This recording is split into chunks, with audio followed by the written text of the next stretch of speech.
So by a show of hands, how many of us have pets here? And how many of us have more than one pet?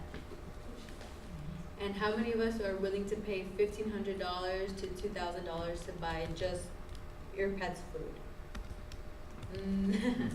Well, people in Venezuela, they have resorted to, the recession in Venezuela has affected the people so much that it also affects their pets. And a 3-pound bag of dog food costs $1,500 to $2,000.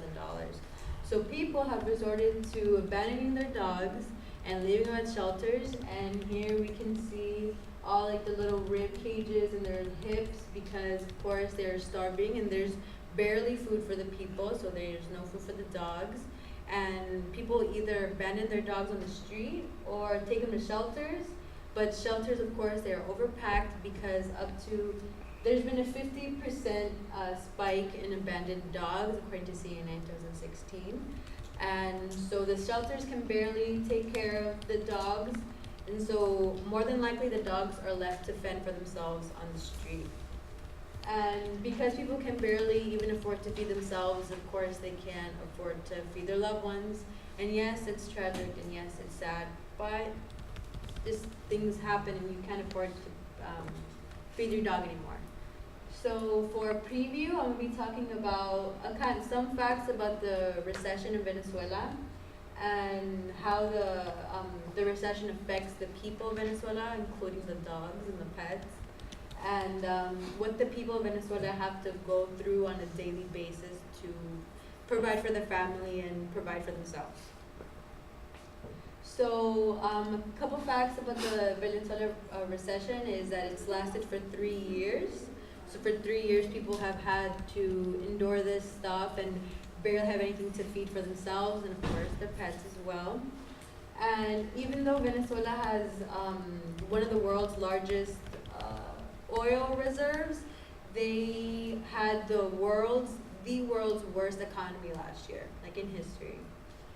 And the main source of income for Venezuela is their oil company, PDVSA. And even though it's the Venezuela's major source of income, it's also the reason why there's so much debt, because they owe to foreign countries like China, I believe, and China's not letting them owe them any more money, so they kind of just cut them off. And the president is Nicolas Maduro, and he's hated so much that he has 2 million signatures on a petition for him to resign. And of course that hasn't happened yet, but 2 million people want him out of the office. And food prices are so high in markets that people are resorting to the black market to get their chicken, their cereal, if they can even afford it. So it's even cheaper sometimes to buy at the black market.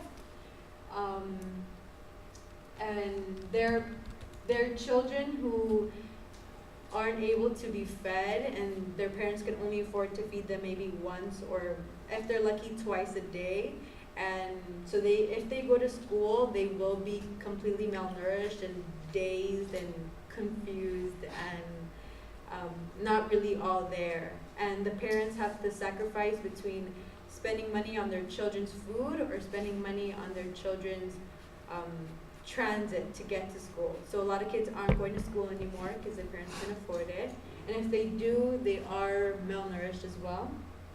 And according to More Consulting, which is a study firm, a research firm, 50% of parents can only afford to feed their parents once and maybe twice a day, which includes themselves. So if the kids can't eat, the parents probably eat even less.